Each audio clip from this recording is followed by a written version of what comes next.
computer. Okay, there we go. So if we go into our dashboard,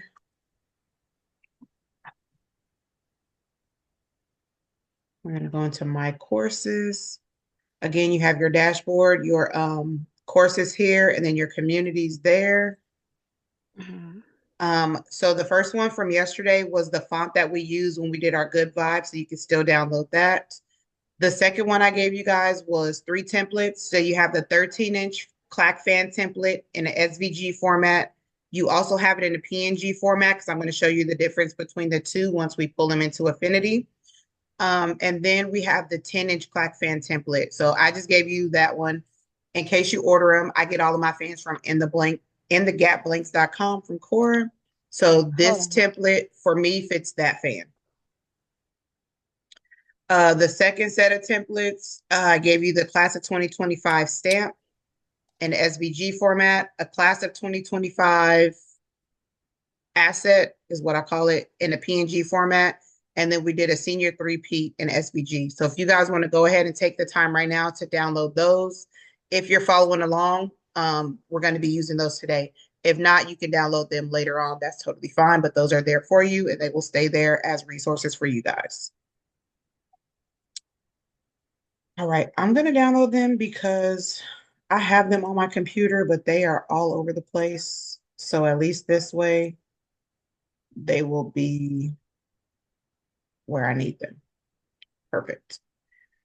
All right. And then today, I didn't even open my Affinity before class because I wanted y'all to see me from the very beginning.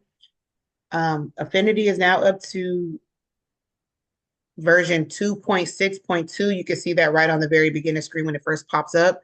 So there are some updates that come with the software occasionally. So whenever you see there's an update available, like I said, the payment is one time, but you do get those updates with the software for free. So you update and it'll tell you what the latest updates are for your software.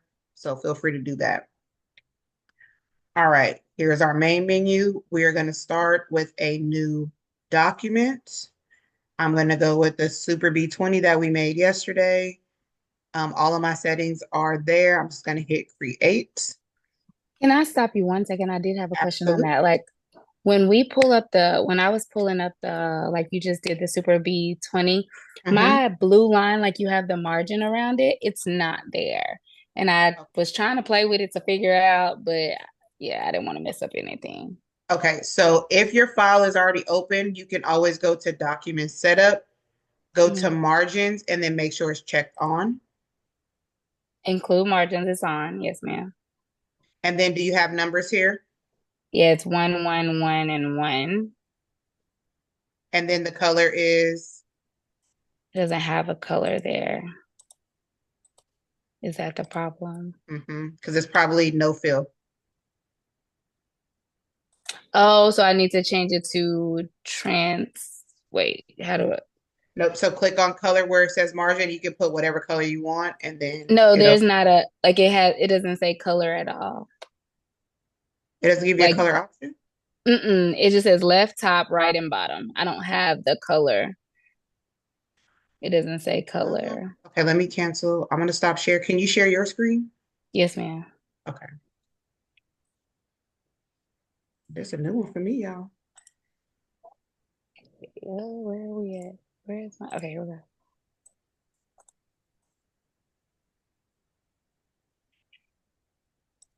I'm sorry. It Oh, says you. sharing is not turned Oh, on. there we go. My bad. That's okay. My Zoom settings are still in teacher mode from when I used to be in the classroom. Okay. Can you see it? See, it's not there. Oh yeah. So on this May, you don't have on this screen, you won't see the colors, but your margin is right there in your Super B. You see the blue lines? You talking about here? Uh-huh. Yes, but when I do create and it comes up, it doesn't show the blue line. If it show it right now, I'm gonna It's be so probably upset. going. Yeah, see, Oh, it it doesn't. didn't show. Okay. I was like, I'm Okay. gonna be So so hit upset. hit document setup Uh-huh. and then go to margins.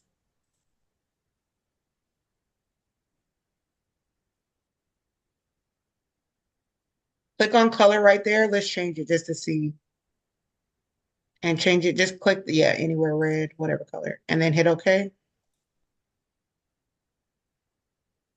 That's Is it weird. because it's a transparent background or does that No, because it matter? should still come up on a transparent, but go ahead and go to your color and let's change it. Or go the tab that says colors right next to Uh, margins. Yeah, up a little oh, bit. oh, sorry. Yeah, right there. No, you're good.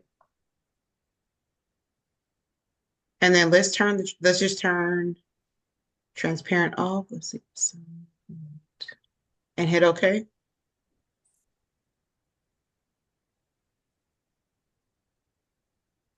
Okay, I'm gonna look into it on the back end and see if I can figure it out, Okay. and I'll reach out to you. Okay. My first IT mind is gonna tell you to shut it down and restart your computer, but we're not gonna do that today because having the margin and not having it, like you can literally build your own margin. So we're gonna do that right now while you have your screen open. Okay. So your page is 20 by 20. Go to your tools and make you a rectangle. It's okay. There. Tools, make a rectangle. Um, So kind of just drag, yeah, any size. And then, okay, you can click off. And then for your measurements over in your transform panel, make it 19 by 19. So this is the way, y'all, if y'all ever have this issue where you're like, I need some margins for whatever reason, and it's not coming up, you can make your own. So 19 by 19. Make your fill color no fill. under Yep, for your color. where? So where your circle is, no, that one you can just leave there. Where your circle is, make the fill color no fill. Oh, No, oh remember yeah. the circle with the red line in it. That's going to take out the color right next to your two circles. Oh, okay. Mhm. And then bring your outline to the front and make that red. So make your Bring my stroke color red. outline. This one? Hmm. See, y'all, this is what we learned yesterday. Now make that Right. red. Okay. Now go to your stroke and let's just make it one. Make it 1 point. Okay. So that way we can at least see it. Perfect. And then now let's align it to the center of the page. So align horizontal, align vertical. Look, y'all.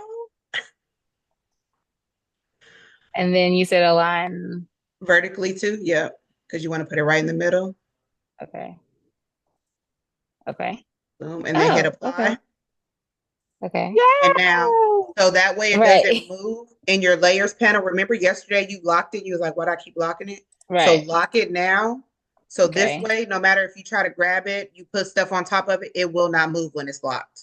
So you Okay. basically just built your own margins. Margin. Okay. Yep. Okay. Thank you. Sorry. Okay. I know that was No, but okay. that's good because a lot of the skills that we literally just learned yesterday, I was able to just say, do this, do this, do this, and you knew exactly where to go. Yay. Okay. And I have that same problem, so I just learned. Perfect. And then I'm gonna look into it to see why. It might just be like a glitch in the system. When you restart it or restart your computer, it's probably gonna come back and be just fine tomorrow. Okay. So, all right, perfect. Donisha, Yes, ma'am. we're going to be doing 20 by 20. You can do, yeah, we can do 20 by 20. I just made my board big because I'm probably gonna have a lot of stuff on it to show y'all. That way I don't have to keep resizing it. Okay. Yep. All right, let me go ahead and share again. Thank you. Sorry about that. No, you're good. That's exactly what we want to do.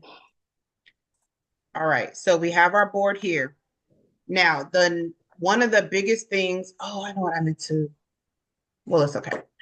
Um, is when you bring in a file into Affinity, you can bring a file or open a file in Affinity two different ways. You can import it, meaning I already have a document open and I'm going to bring something new into this document, or I can just open the document from scratch. 1 second, y'all. Can you guys hear my boys in the back? Yeah, I can hear you. Okay, 1 second, because I can hear them and I don't want them in the recording.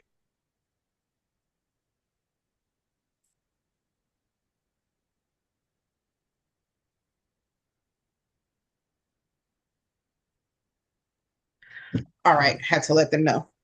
Okay, so the first way that you can bring in a file is I already have a document open and I'm going to import. The other way is you can just open the file directly. So typically when you just start, you would open a file, but if you're already working on something and you want to bring in different elements, 9 times out of 10, you're going to use import. So it's very important to know what that means when you're bringing files into Affinity. So in our document setup, remember I told you your image placement, you always want this to be embedded. That way you're able to edit the file in the actual document that you're working on. So I'm going to go to File, Place, and I'm going to bring in my clack fan. Oops, I should have let me make my document bigger. I forgot because the clack fan is bigger. So Super B is not going to work. We're going to do 30 by 30. My bad, y'all. I changed my plans last minute after working yesterday. I was like, I know what we're doing tomorrow now. Okay, so I'm going to go to File, Place. That's one way to bring it in. Or you can use the little place tool over here, which looks like the picture. Those do the exact same thing. So you hit Place. We're going to bring in the SVG version. If it's an SVG and you have Affinity Designer on your laptop, it's probably going to look like an Affinity Designer logo, but you can always tell what the type is by hovering over. So like these are PNGs, this is Affinity, so it's SVG. This one is a JPEG, so you can see your file type there. So I'm going to open this. And then it's going to give me this little arrow with this circle. And it's basically telling me, where do you want to place this? You can place it anywhere in your document. It doesn't matter because you can always move it. Okay. So there that is. This file. How are you zooming in and out? On my mouse, I'm clicking down on the little mouse wheel and then zoom in and out. Okay. Yep.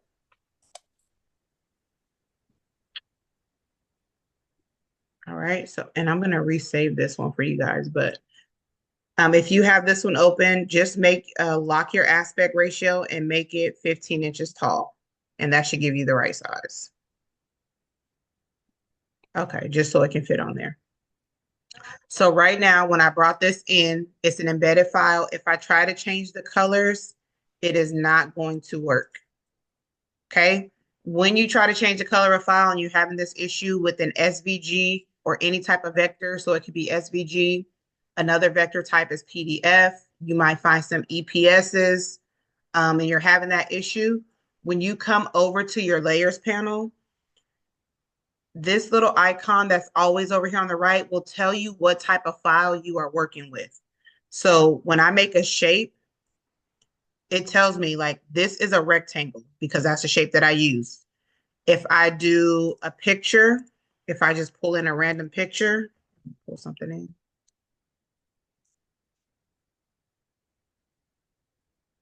And now this one I see right here, it tells me this is an image. So every file type has its own name. So that's what you have to pay attention to when you are working with the different files.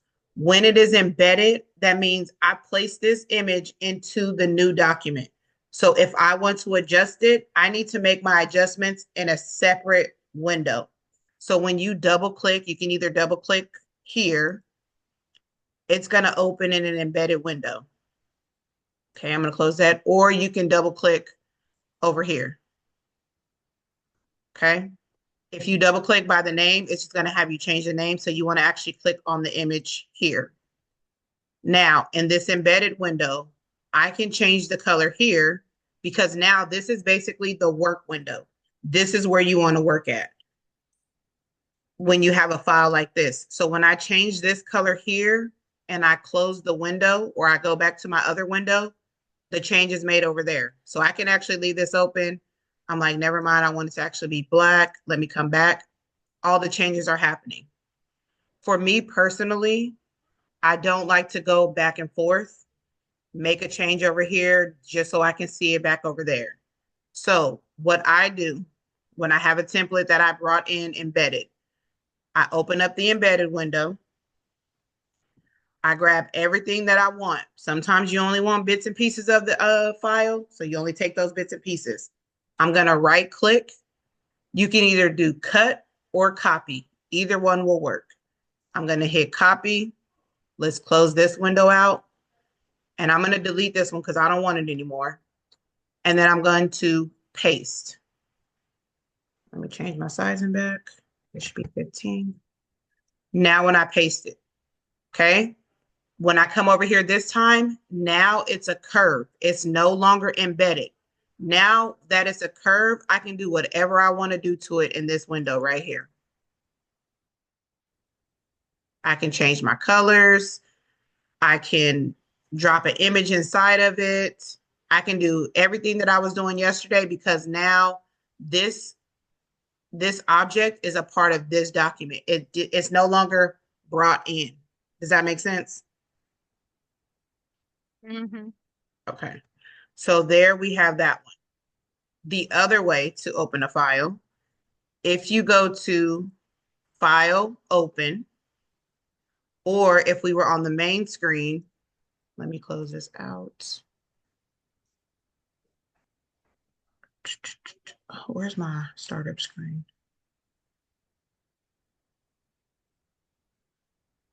Not that.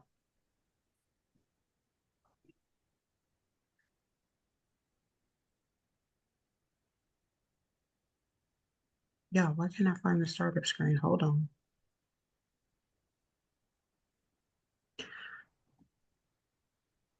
All right, so we're just gonna go to File, Open.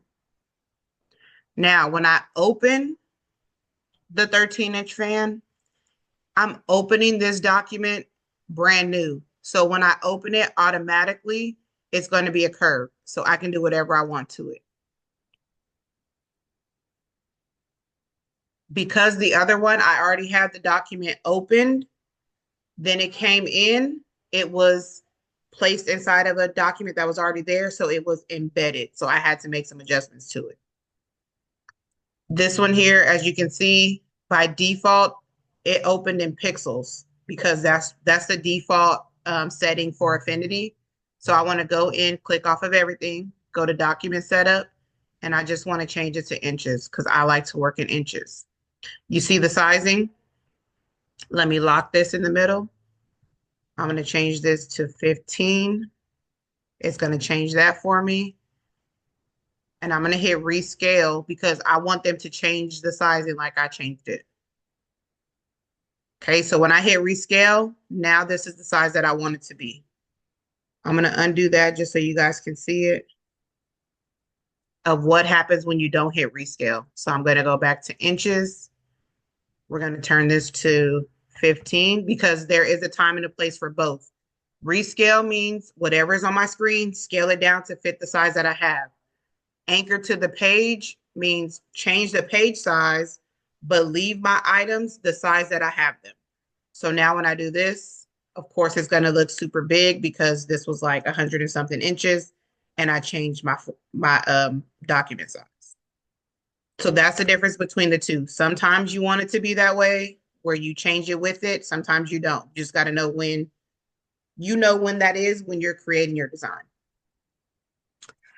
All right, so there's that. All right, so we have our template open. I have a question. Yes. You said rescale. I'm sorry. Hold on. Can you hear me? Yeah, you have two devices with the sound on. You got to turn the sound off of one of them. Yeah, but oh, I can't get down. Okay. Can you hear me now? Yes, there you go. Okay. You said rescale would keep it the same size. No, so rescale is going to, so if I change my page size, anything that's on my page, the size is going to adjust as well. So they're going to go together. So if I had a 20 by 20 page, so let me add something that's a little bit more. So let me put a circle. So I'm going to make this circle 12 by 12. Okay. So when I go to my document setup, right now my page is 15 by 27.5. If I have rescale on, and let's just say I cut this in half, 7.5, and then it's going to automatically change because I have it locked. And I'm going to say rescale it, meaning change the size of everything on my page with this page, with the size that I changed to. Now, when I click this, it's 6 by 6. Okay. So it kept it proportionate. It says you downsize your page. I'm going to downsize the circle so it still fills the same amount of space. Now, if I undo this,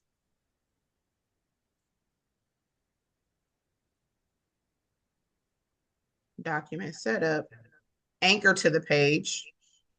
This is, let's see, we did 7.5.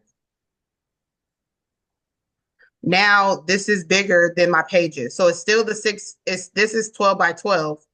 So it didn't change to that 6 by 6 size because I said leave it the size that I had it, but change the paper size. Okay. Yeah.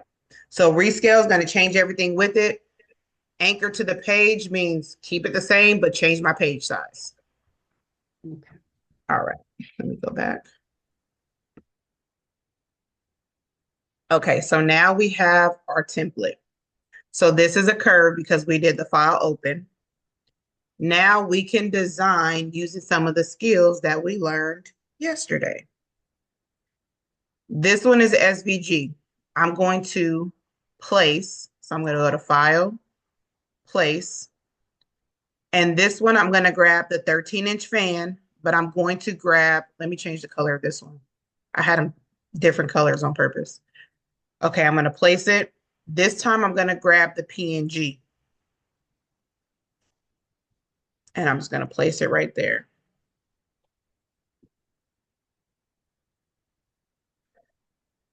All right, let's resize it. I'm going to resize these for you guys and resave them to the platform because clearly I didn't save the right version. Okay, so now we have both items. This is the perfect time to show you an artboard. So right now we are just working on a workspace. When you're doing like multiple items, you can do that in the same page. You can work off the page too. So right here, I can have my stuff over here working off of the page, but whenever I get ready to save it, I got to make sure it's on the actual artboard for me to be able to save it. If you, because there's probably some of you where you have two items and you move it off to the side, you can no longer see it. So it's like this.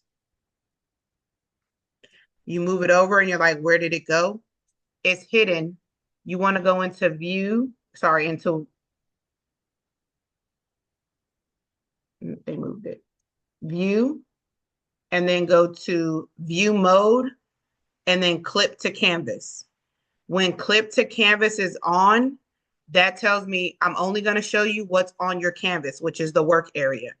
The shortcut is the /, which is over the enter button, between the enter and the backspace.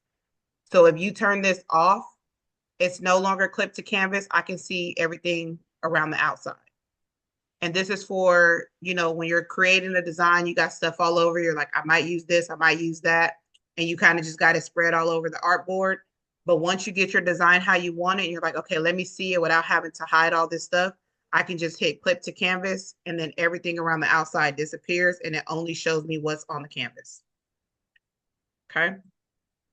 With an artboard, which is our second tool here, I can create multiple artboards on my workspace. So here, I'm just going to drag it to be the same size. You see how the background changed to a lighter color to let me know this is an artboard. Okay. So there's artboard number one. Everything that's on artboard number one is going to live there. But now I need to add a second one to go over this one. And now this is artboard number two. So everything that lives in artboard number two is there. So it's making those layers for you to help keep you organized. This comes in handy when you're building bundles. And let's say you're getting family shirts done and everybody wants a different design, but you don't want to have to open up 20 different windows. You can have multiple artboards on one screen. All right. So my blue one, I hover over. This is an image because it was a PNG. My red one is a curve. Still, I can still adjust my colors. Same with my PNG. But the difference between the PNG and the SVG is the way that the colors adjust. So this originally was blue. When I add the same green color to it, it's not as bright because that blue undertone is still there. So the most wanted file is a SVG if you can get it. But there are a lot of things that you just have to get in the PNG, and you can do that too. I'm trying to think. Yeah. Okay, so there we go. This one here, can you guys see? Let me zoom in. Okay, you see let me zoom out first. You see there's the box. Hold on. There's the box around the whole shape that lets me know how big it is. But then when I zoom in here, I can also see there's kind of a line here that I'm tracing through, that's tracing, telling me that this is the actual shape of the image. You get that on an SVG. On a PNG, it doesn't know where the line is because there's really no cut line there. So you only get this outline. So if I grab this Starry Night and I try to clip it into the PNG, guess what?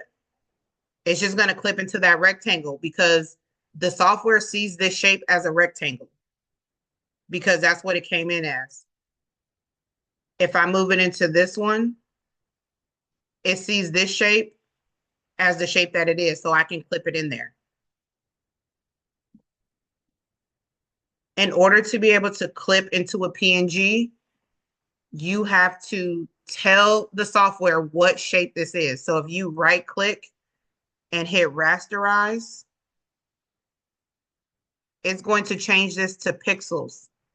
So now if anybody in here does photography or anything like that, now a pixel is all the little 1,000, 100 million tiny little dots that make up this image. So now if I grab this image and drag it into there, now it knows what shape it is. So you can convert a PNG, whatever that outline shape is, and you can use that as a clipping mask. So it's similar to like in Canva, how you can turn an object into a frame. That's the same thing. The way to do that is to rasterize it. All right. So let me get rid of that. Any questions so far with the difference between SVG, or basically what we call a vector art, and a pixel art?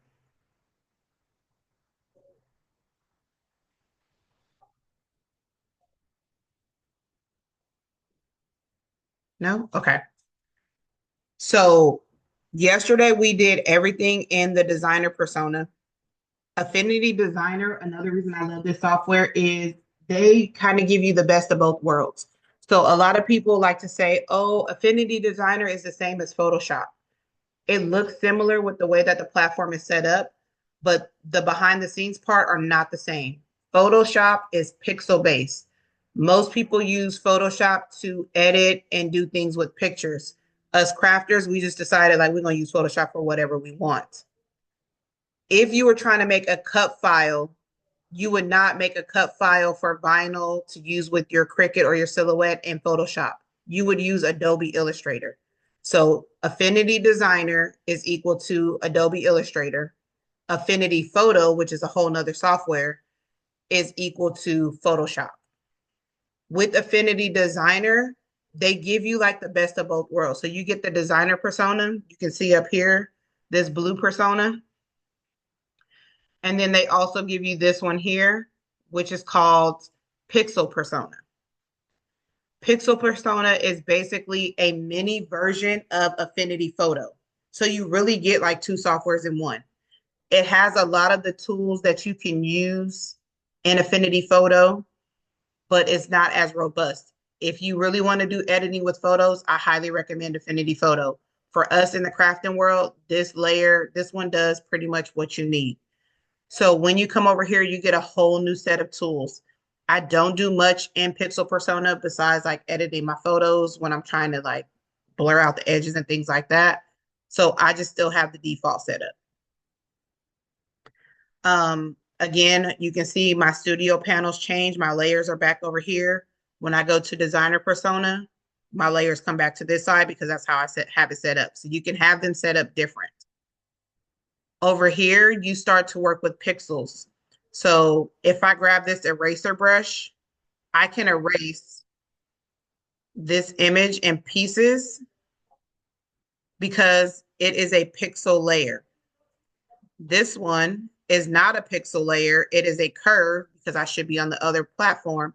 But if I try to erase, Affinity has this little robot that says, hey, you're trying to use pixel tools on a non-pixel layer.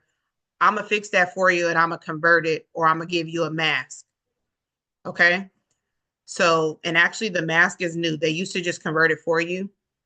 This mask right here is like, this is what you're doing to your image, but it's it's what, wait, let me think of the word I'm looking for.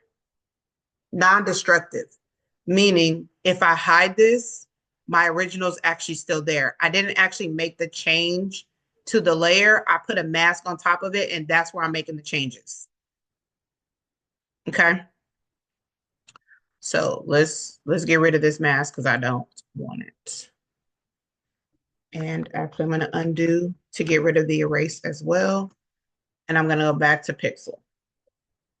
I'm going to go back to Designer. Okay. But now that I've rasterized this, a lot of the tools over here on this side won't work for this image anymore. So if I want to blur this one, I can't anymore because I've turned it into a pixel. So it's telling me you can't use these vector tools on this pixel image. If I were to leave this, let me go back and place a new one.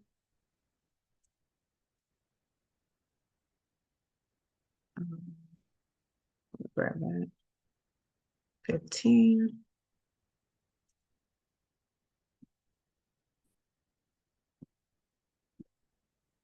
There it is.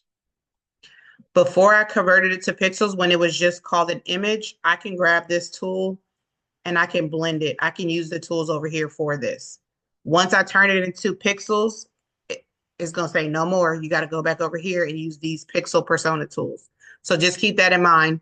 Same thing, before I added this in there, I could change the color using the color wheel over here. Okay. Once I turn it to pixels, this color wheel does not work anymore. You have to use the adjustment layers so you can recolor it here. So there's still a way to do it. It's just, you just got to know the ins and outs of all of it. All right, let's delete that. Delete all the objects. I don't want it. Let's get to work. Y'all ready? Let's design. So first step that we're going to do, we're going to take the design that we created or similar to the design that we did yesterday, and we're going to place our rectangles. So I'm going to give you guys a sample. Let me pull in the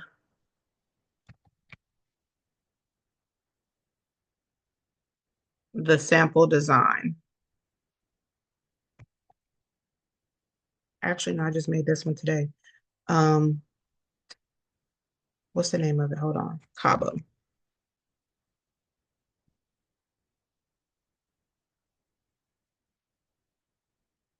Like, come on.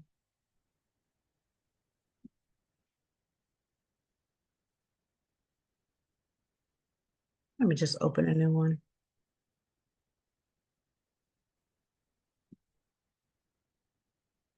All right, y'all. This is what we're about to make today. I just made these for my mom. She's going on a cruise. She didn't get permission, but she's going anyways.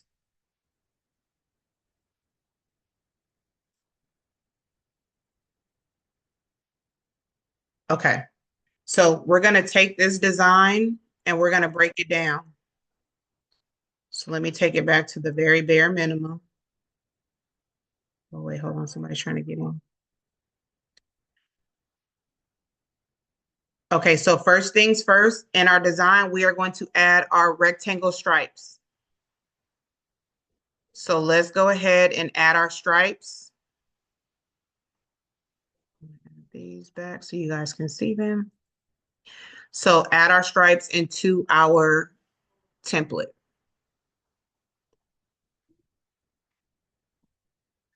So we're going to grab our rectangle tool.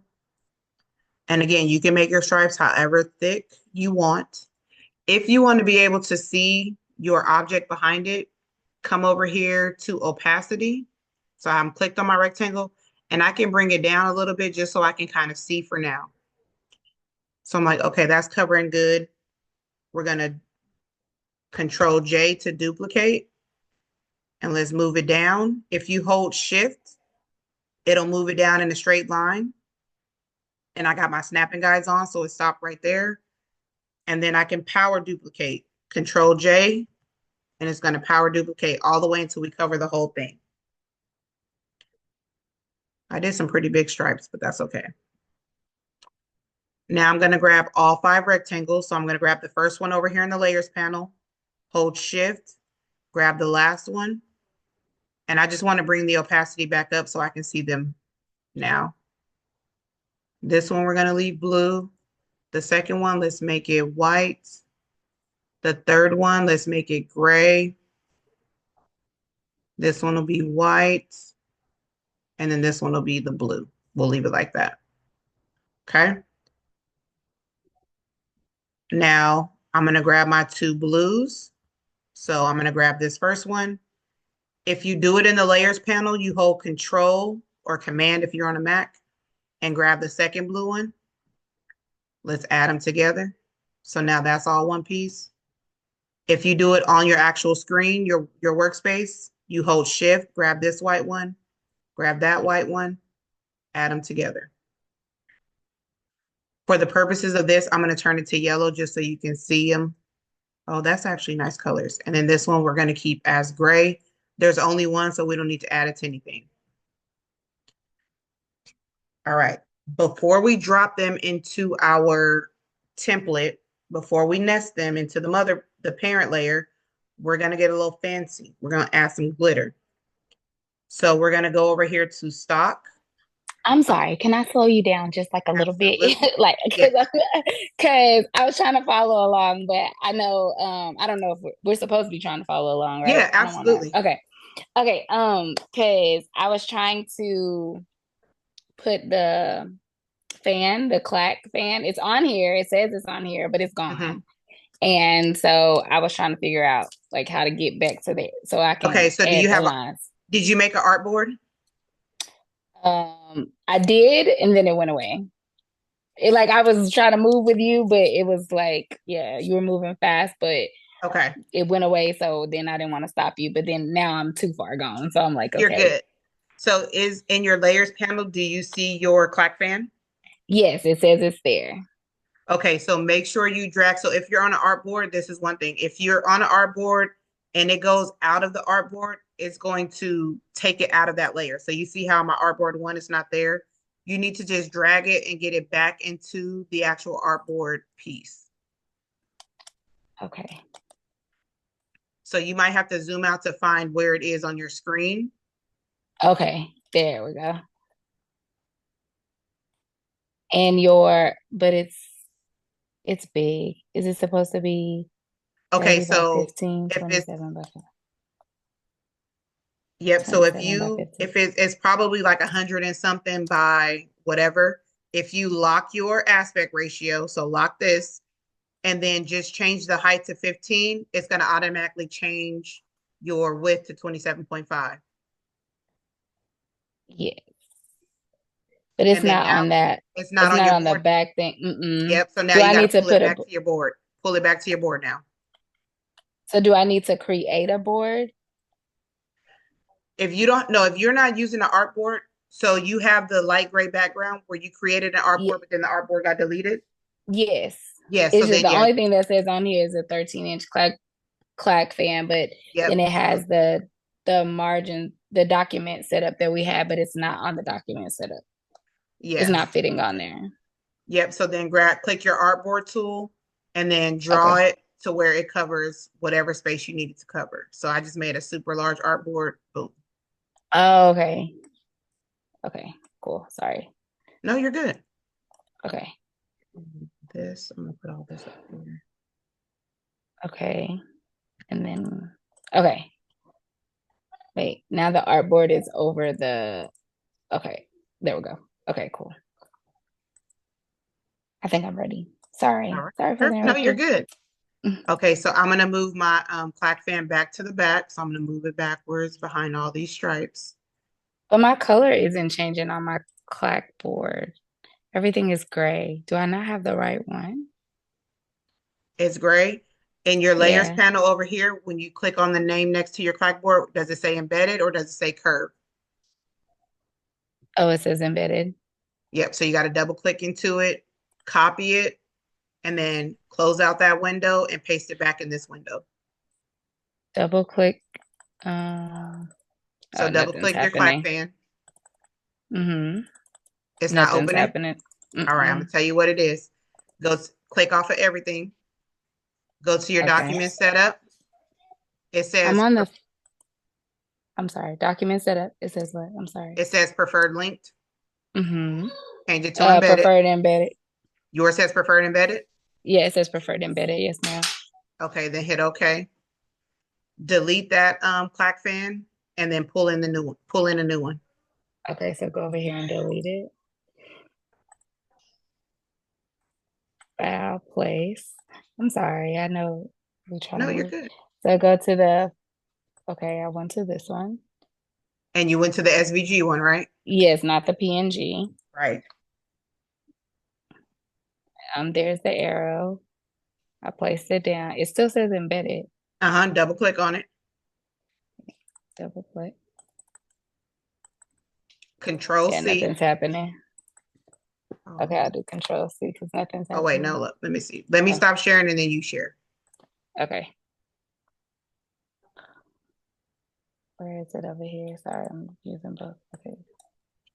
And I know when I was trying to double click on mine yesterday, it would not let me double click. I had to always go up into edit and then like do the duplicate and all that from edit. It would not let me double click yesterday either.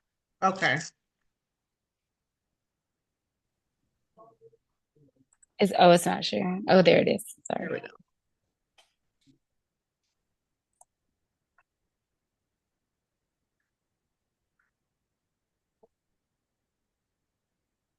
Okay, so click on your, over in the layers panel, double click on the clack fan image. There you go. Girl, So that's if you crazy. double click where the words are, it's trying to make you change the name. Oh, I was clicking on where the Oh, yeah, no. thing click was. Okay, so you got to click the picture. Okay, Mhm. sorry. That makes Oh, you're sense. good. Okay. And then now grab your clack fan right here. Grab the clock fan. Yeah, click on it on your artboard. Yep. Okay. Copy it, Control C. Control C. Okay, close out of this embedded window. Oh, because I'm in embedded now that I Mhm. did that. Okay. Now delete that clack fan that's there because you don't want that one anymore. And now paste your new one. Control V. Okay. And then over here, resize it. 15. Mhm. Okay. And there you go. Okay, sorry. Okay, I'm back now. Okay. Yes, thank you. Quit apologizing, girl, because it's helping me too. I know. I was like, I don't want to keep stopping the class. I know we have it a allotted amount of time, but I was like, I just want to make sure I get it. Right. Okay, so now you need to do your rectangles. Okay, yes. We go to here. Oh, sorry. Rectangle tool. Wait. That I knew that wasn't gonna work. I don't know why I did that.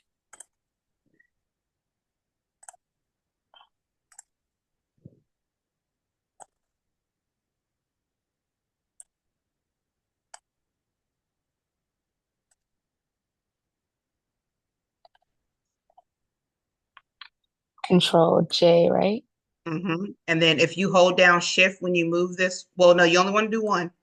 Oh, Yep, to because then you're delete going to do a those. power duplicate after, and that's going to make it easier for you. Okay, so delete that one. Click on your Okay. second one. Now hold down shift on your keyboard and move the rectangle on the actual artboard. Nope, just grab the one. Grab the top one. Hold down shift, and Hold then, down shift. but on your actual artboard, grab the rectangle on the artboard. Oh, right here. Drag it, and it's going to pull it down in a straight line until you get it where you want it. I think I. Oh, you got to grab your move tool. Yep. So grab your move tool. Move tool. Yep. Grab that top rectangle, hold down shift, and then drag it. But you want it to go right below it. Right below here? No, right under the first one. Oh, okay, sorry. Nope, you're good. Right there. And then now do Control J.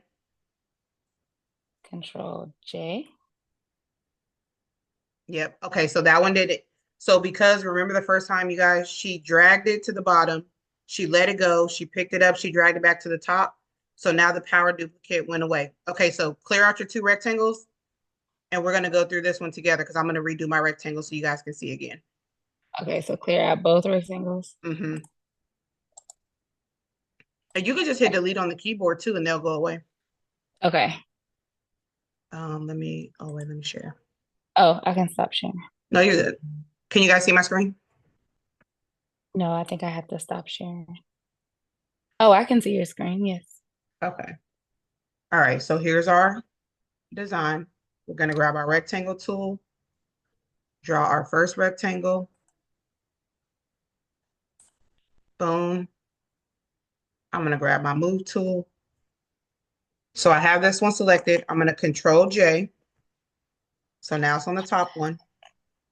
I'm going to hold shift, and I'm going to move this one down right there until it clicks in. You see the red line came up? That lets me know it's at the very bottom. And I'm going to let it go. And then before I move anything else, I'm going to hit Control J over until it covers the whole. So basically what the power duplicate says is you move this one about 2 inches down. So every one from here on out, I'm going to keep moving it 2 inches down until you tell me to stop. If you do, let's say this is my first one, I do Control J. If I move it 2 inches down and I move it to the right a little bit, it's going to do that. It's going to keep moving it in that same pattern over and over and over. So that's the power of like a power duplicate. You can just keep doing it over and over and over. And whatever dimensions you made it or however much you moved it, that's what it's going to do. So I'm going to just center these up and move it over. Boom. One more time. Yep, absolutely. For the people in the back. No worries. Okay, so we drew, let me take this one off. I'm going to draw my first rectangle. Make sure I'm covering the whole thing. Grab my move tool. You can right click over here, hit duplicate. It's still on that top one. And then you want to just drag it down until you snap it right there. Unclick your mouse and then just hit Control J. That's called a power duplicate. Got it. Thank you. Yes, ma'am. All right, so then I'm going to grab this one, turn it blue, yellow, leave that one gray, yellow, blue, and gray. I guess I made my rectangle smaller this time, so that's fine. All right, so I'm going to grab my two blue rectangles, hold down shift, grab them both, add it together, grab my two yellow ones, add it together, add my two gray ones, add them together. So now instead of having 6 pieces in my panels, I only have 3 pieces, one for each color. All right, you with me still?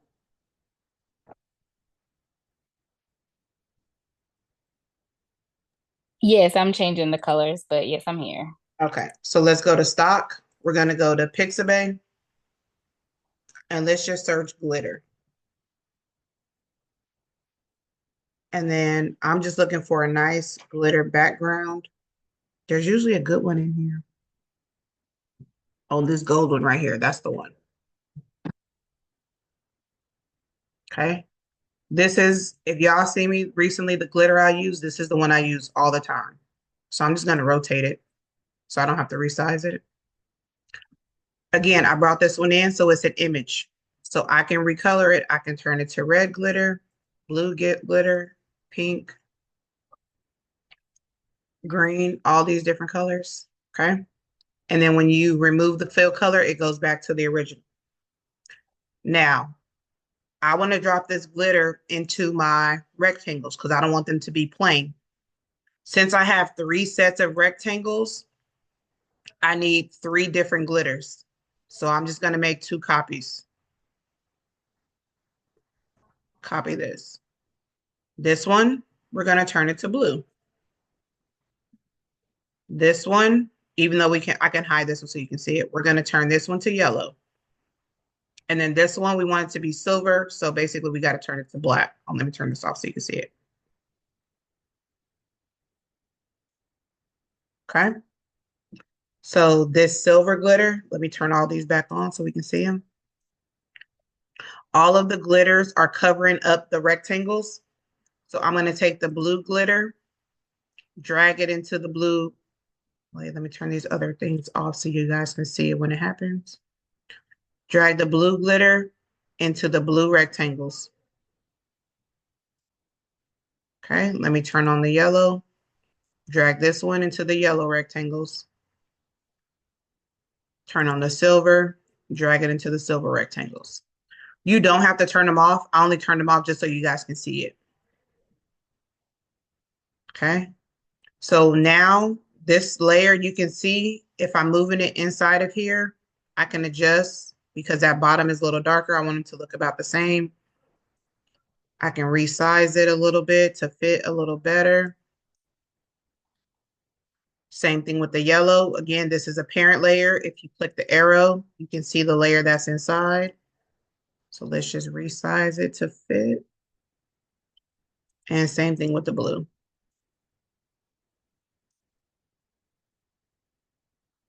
Okay. I'm going to close all these parent layers.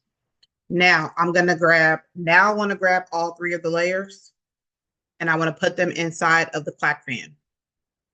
So I'm going to grab the gray, grab the yellow, grab the blue, drag all of these into the clack fan. Remember, put your mouse right over the words and it drops them inside.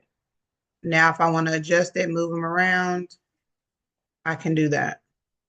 So that way it fits kind of evenly. There we go.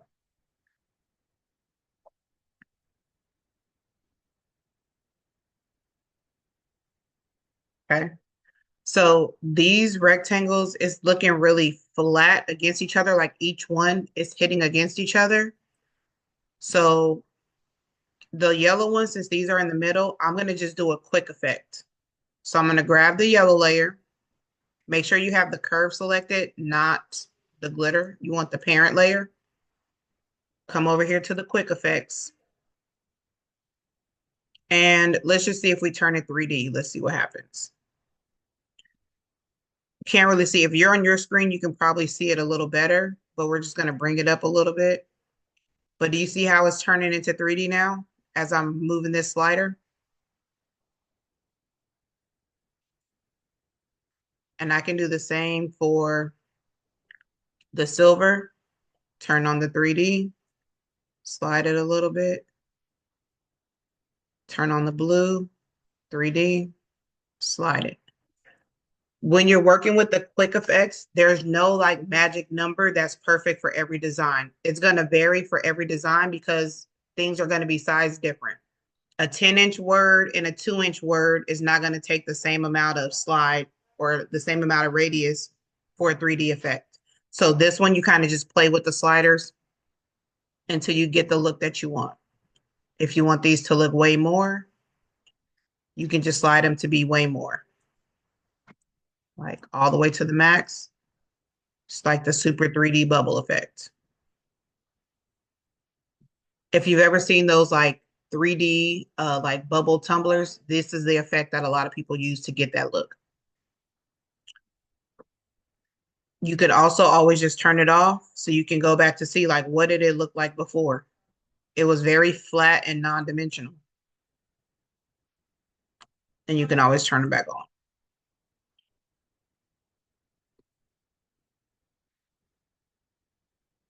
All right. Next, let's add in some type of logo.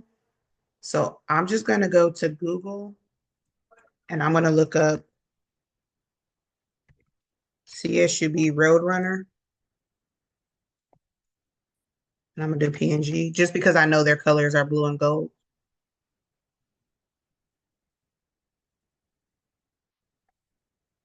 And I'm just going to right click and copy it. However you save your images, you can do that. It's fine. And then I'm going to come back here, right click and paste. Okay, because I was clicked on the yellow layer, that's actually kind of decent. I'm not even going to lie, but that was an accident.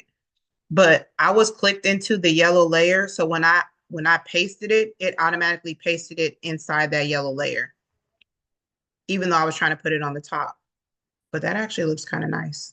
But so you can always just grab this and drag it out. You're like, I don't want it to be in there. You can just drag it to the top of it. You might say, well, put it in the gray layer. Let me see what it looks like there. You can do that. I definitely liked it in the yellow layer. That was It it. was, Yeah, that that was was really nice, nice. right? That That was was an really, accident. yeah. But let me show y'all That's what how y'all can things do. happen by accident. Exactly. So let's say we're like, okay, I want to see it inside the layers instead of just sitting on top. So it's right now, I'm gonna do it like this. I'm gonna stretch it real big.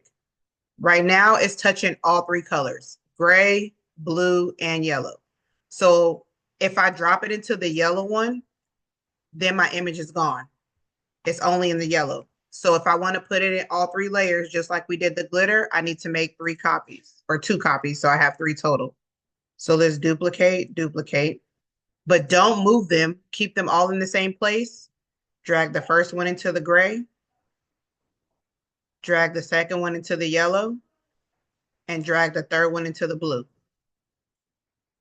So now it looks like it's taking on that 3D effect instead of just sitting. It looks like it's actually a part of the design instead of sitting on top of the design.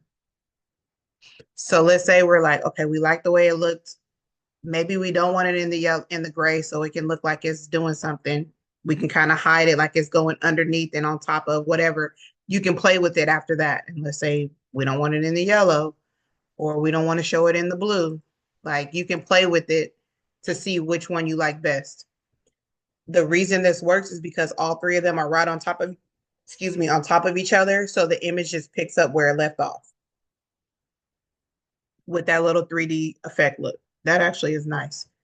If you want to move it, again, if I move this one, it's only moving in the blue layer. I have to grab all 3. So grab this one, hold control, grab this Roadrunner, hold control, grab this one. And now I can move them all together. So they're all 3 still in their same layer, but I'm moving them around to see where I actually want to place it. I can resize it because I'm like, that's a little bit too big. Let's put it over here within the 3 layers. Let's make it a little bit smaller. Whoops. And drop it right there and boom, there we go. Now I'm going to grab some text. Grab my text tool. And we're going to do CSUB runners. Oh, this is the same font from yesterday. Let me make it red so we can see it. So I'm going to change. Let me do this. Cal State runners, because the all capital letters for that was not looking good. Okay, so we have this here. Again, we are on our text tool. So again, our context toolbar. just like you would do in like Microsoft Word or whatever, you can center your text just using the little center button, right align, left align. Let's shrink this down a little bit. All right. And let's add some more effects. I'm going to change the color in a little bit, but I'm going to just leave it red so you guys can see it. So again, we can do 3D if we want. Make it look bubbly. You can add an outline. This is similar to a stroke. So you can either do a regular stroke or you can just add an outline to it. So we'll leave that outline there. And you can do multiple effects. Like I can do a 3D and an outline effect. Another one that I like is an inner shadow. It kind of makes it look, gives it like a reverse 3D effect. So if we increase, first let's change the opacity to 100. Increase the radius, increase the offset. And you see how it's kind of looking like, almost like acrylic 3D effect, if that makes sense. I can decrease the radius a little bit. And you can see like the more I move the offset, the more it kind of stands out. I can change the direction by changing the angle. So again, with these quick effects, it's just until you get the look that you are going for. I'm like, I don't want it to be as dark. I could bring the opacity back down so it's not as strong.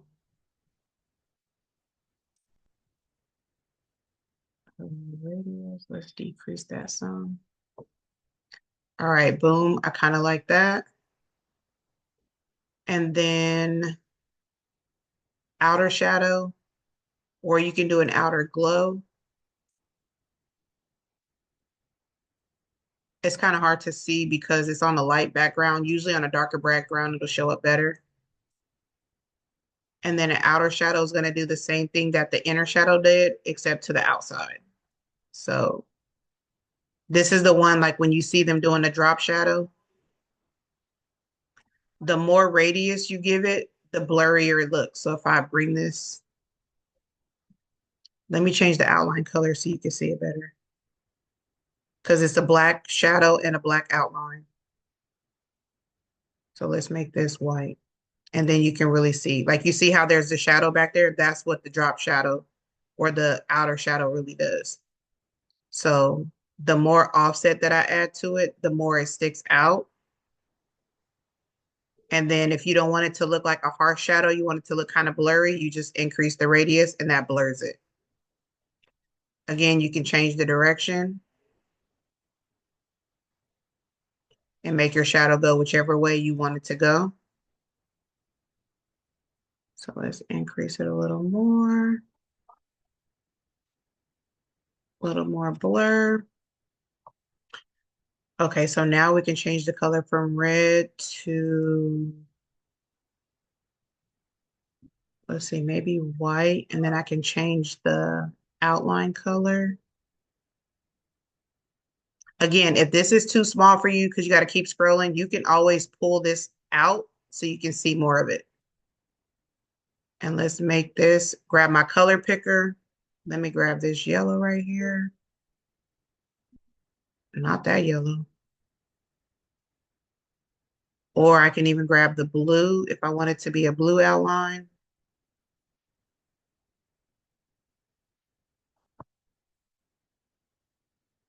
I'm going to do the blue outline just because, let me put this back in here.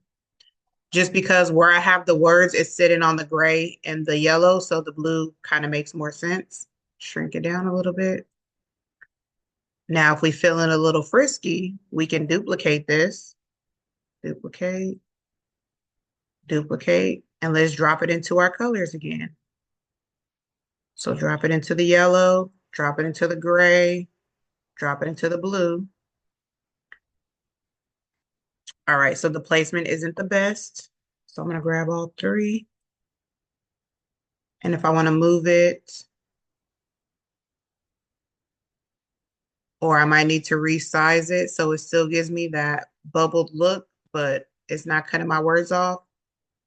Like you can just play around with it.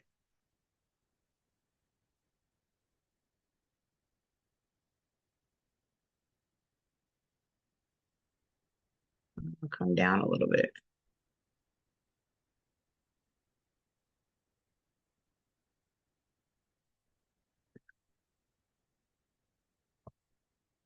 And then I'm going to move this down a little since I brought the words down.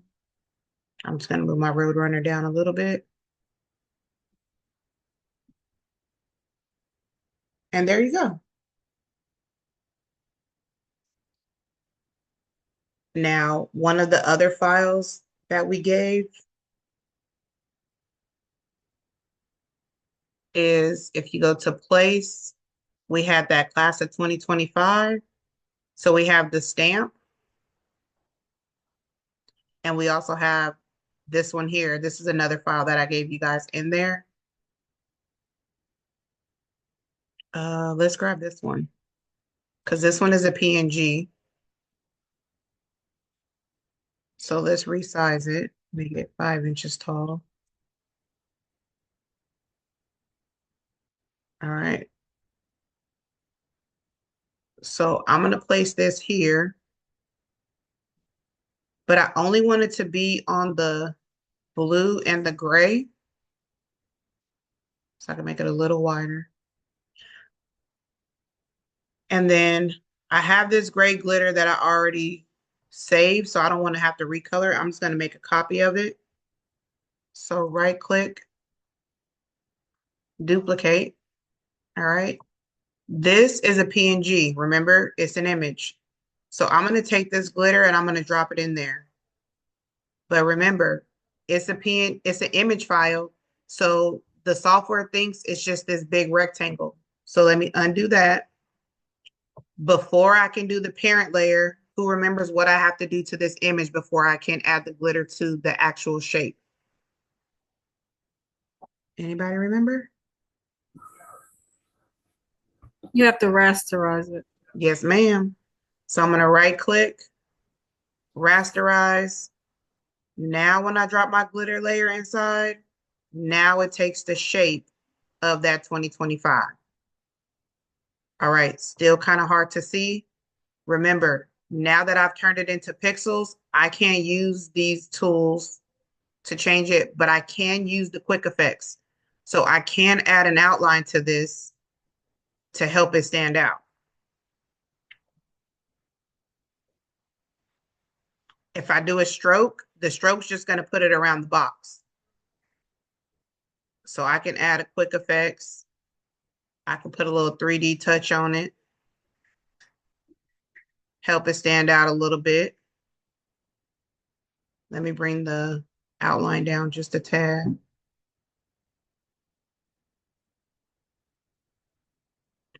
And now I got a class of 2025. I also want to add a drop shadow. The drop shadow is nice because it gives it some separation. So sometimes you can barely even see it, but it just kind of gives it like that little bit of separation from the design. So that's what the drop shadow on. This is what it would look like with it off. Whoops, not a color overlay. Drop shadow or outer shadow is what they call it here.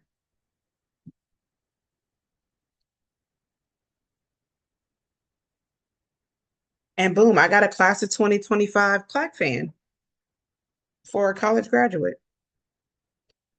Again, this is my glitter. If you don't want it to be that color, let's say you want it to be the blue, you could change your glitter to the blue. You could change it to the yellow, whatever you decide. The yellow really does stand out though.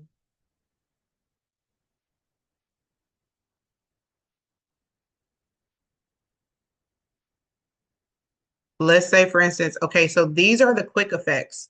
So these just give you, let me click on this layer. And you can tell which ones have effects on them because it has this little FX here. So if you want to see the full effects menu, you can just click this one here. And it's basically going to take the quick effects and give you the full menu. So now it's like, oh, you want the alignment to go to the outside. You can make it go to the center. You can make it go to the inside. Like you can come in here and play with these But you can also, any of the ones that have a plus means you can add multiple. So if I want to add another outline, think about your layers panel. This one is going to be to the very, very back. This one is going to be more inside. So if I want to change this one to the blue, I'll grab this color. But I want to shrink it down because I don't want it to be the same width as the white. And now I get like a 2-color outline. So in the full effects menu, you can add more to it. To get to this one before, like when you first start, it's just right here at the very bottom of your layers panel. There's a little FX, that stands for effects.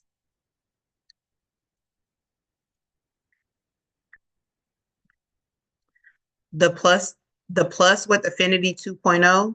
So this one, I added a blue outline, a white outline. Let me see, what else did I add? Let me see, click on it. So I got a blue outline, a white outline, the 3D effect, and the outer shadow.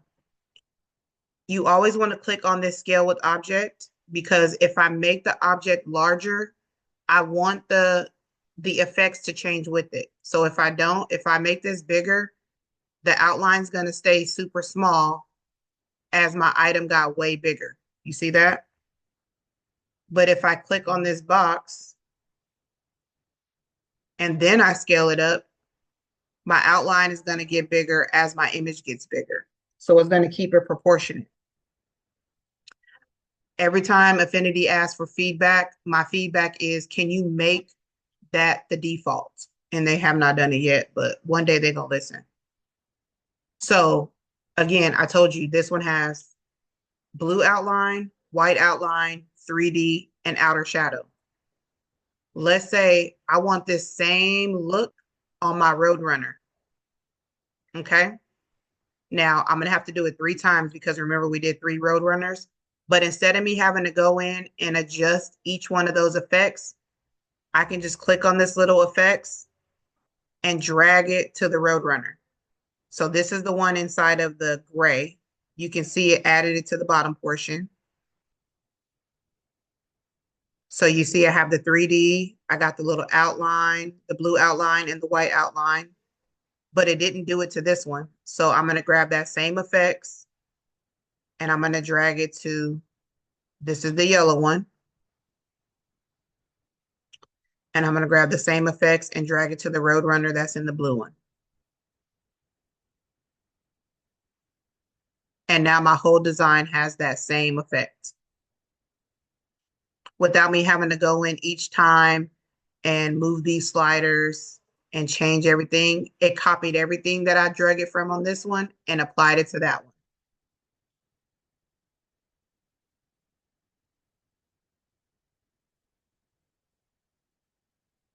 But again, remember, I had to do it 3 times because I have 3 images here that are just stacked on top of each other. All right, any questions?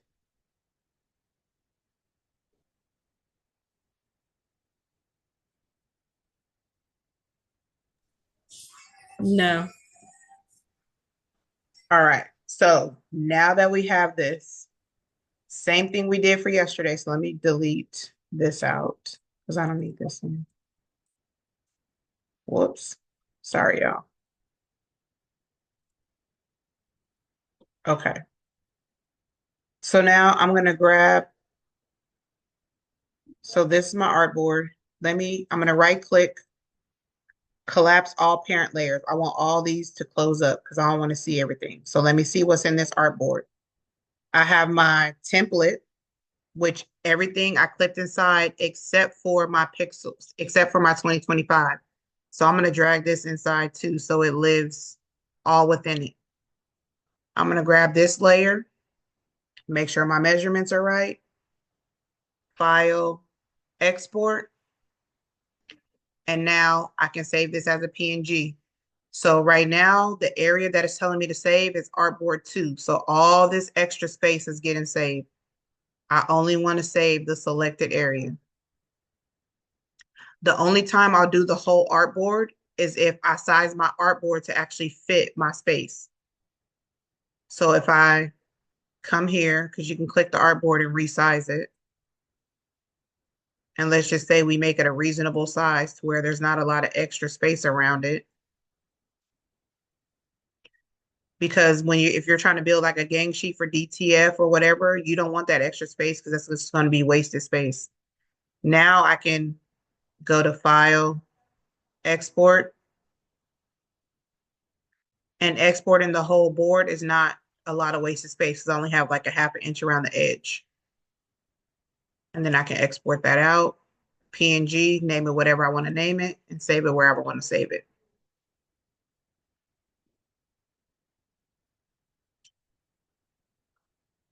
If you were to do this as an Affinity template, so I would grab this, or I could just go to File, Save As.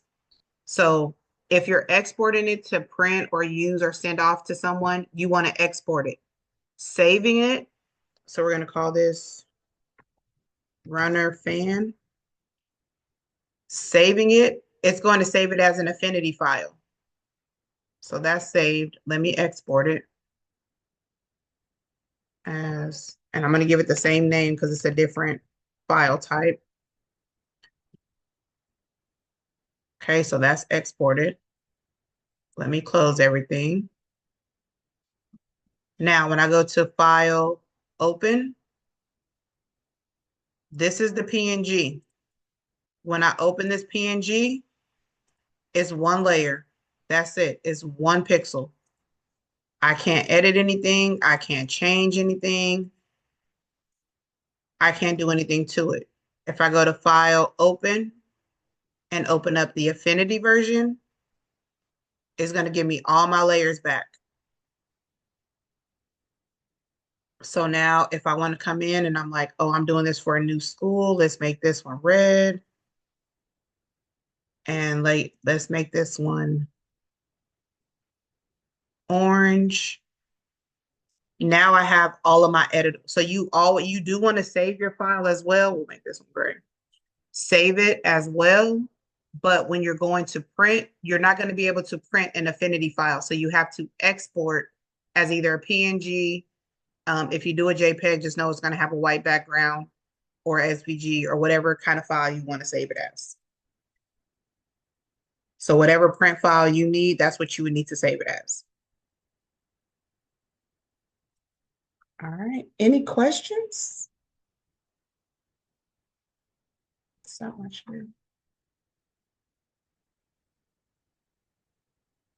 Oh, sorry, Miss Star. We came in on yours. Look at that. That's cute.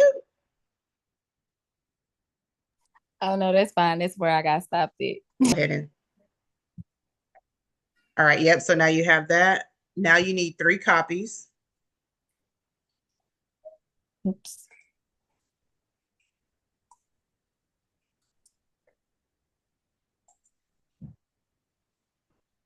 Oh, well, sorry, 3. You want to duplicate it. So Control Duplicate. Oh. Yeah. Oh, okay. Duplicate. So yeah, duplicate, or you can do Control J, either one. Oh, okay. Yeah, I'm the queen of shortcuts. Like I'm gonna use the keyboard all day. Yes, I will. Like once I learn it, I will. Once you get it, you're gonna be like, what? You're gonna be, and I be having to stop myself when I'm teaching because I'm like, they can't see what you're pressing. Okay, so the first one, let's turn that one to green. Oh, you changed the color. Yeah, you can change the color. I will change the color first. Yep. And then change the next one to pink. I literally learned that the colors were over here because I kept trying to click them like here after when I was doing the rectangles, and it was all different colors. And I was like, oh, they're here. So just yeah, click the recent ones. Yeah, the yes, recent ones. otherwise it was not matching. Yeah. So now you can drop each one into their home.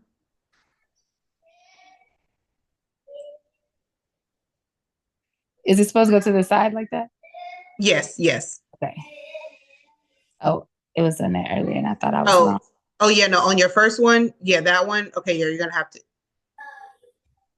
Nope. So when you drag it, so click the parent layer. No, you're good. You're good. Click the drop down window, the little arrow thing.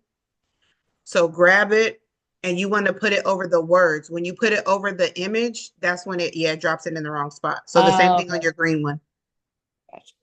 It's basically doing it as a mask, but you don't really Okay. want a mask. There you go. Oh, cute. Okay. And Okay. then, I feel like I know. Okay. Now I feel like it looked like something because while ago I was like, this is not right. yep. And then you could go to your three, expand your layer. And like I said, I did mine one by one just so I can show.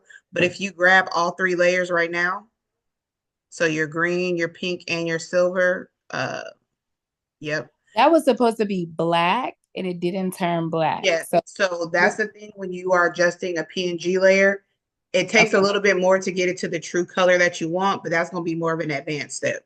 Okay. Yeah. Okay. So in that case, if you wanted it, you're like, I really want a black glitter, then you can just pull in that other glitter that's already black or find one on This one? Google and drop Okay. it in instead of using the same one. Yeah. Okay, So gotcha. grab all three of your rectangle layers.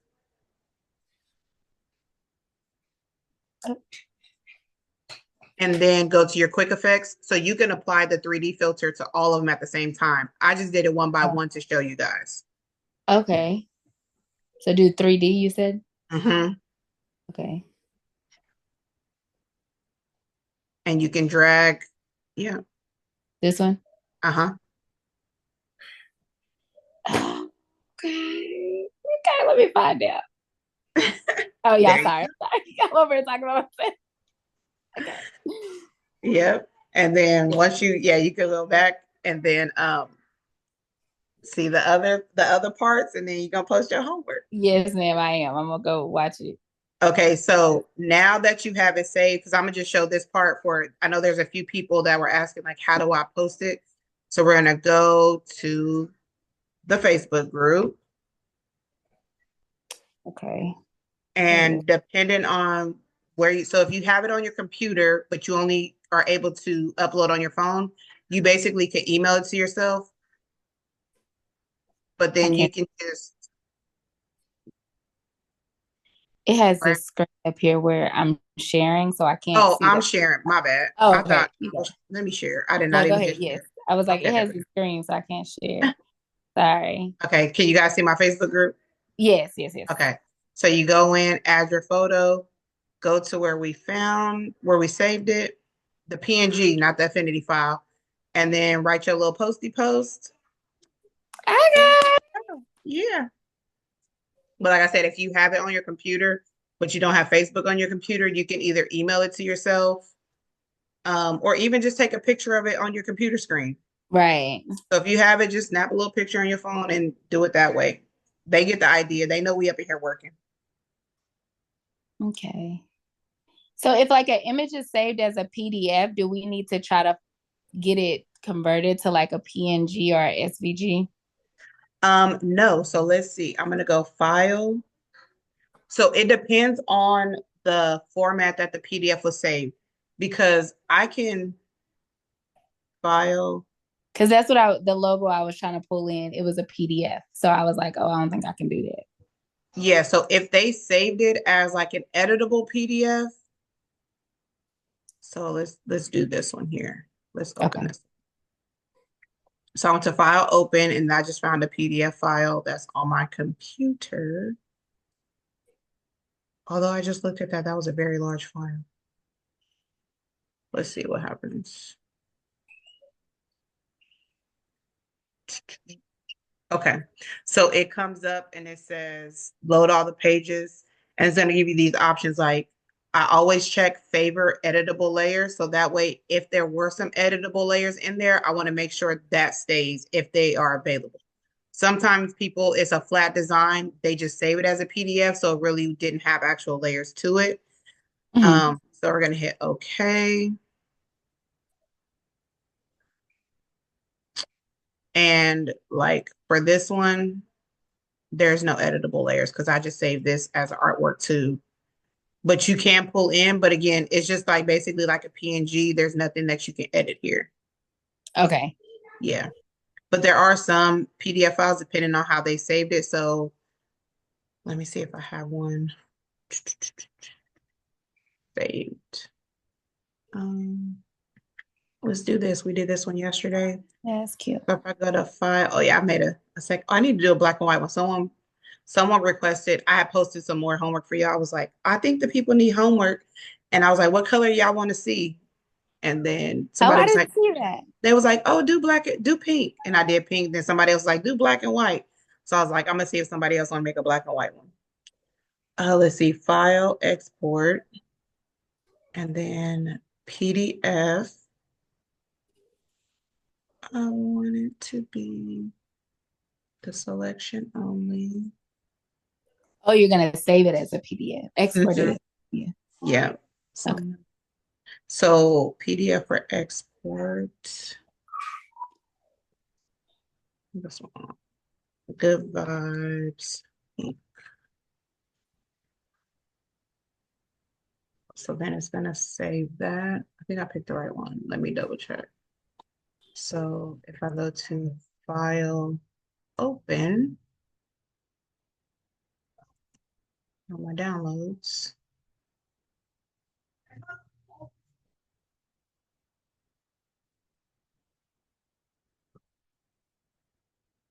So now I have the groupable layers because I saved it in that format where it was actual layers. So when somebody gets this, they could go in and make changes if they wanted to, because now this is an editable file. If I Oh, save okay. this I see one, what you're saying. so some people they'll do file, export, PDF, flatten. I only want to do the selection, and I'm going to do ink flat.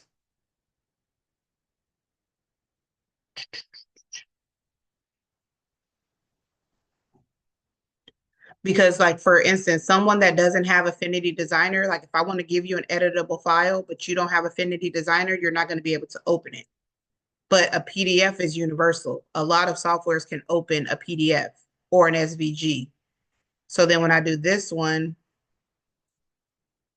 even though I said I want those editable layers, when I saved it, I told it to flatten it, meaning put everything on one layer. They can't make any changes to this one. So it just all depends on how the people save it. So that's the one thing that's important when you're buying files off of Etsy or things like that. If the people that saving them don't know the type of files that they really saving, and they like, oh yeah, it's editable because it's SVG. Like, some people just save it as that because that's the only term that they know. They don't really know truly what it means. So then when you get it, it's like, I can't even make changes.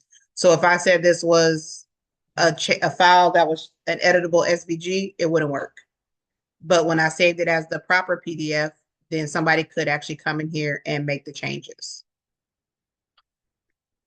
Now, my text wasn't changeable because I didn't convert. There's a way to convert the text to a curve to make that editable, but basically what Affinity did was it just flattened it. But again, we know how to change the colors on a PNG, so we can still change the colors because, we advance like that. But yeah. Oh, no, that's not good. Any other questions? That was a good one. Thank you. Thank you. Thank you. Yes. All right. Let me stop sharing.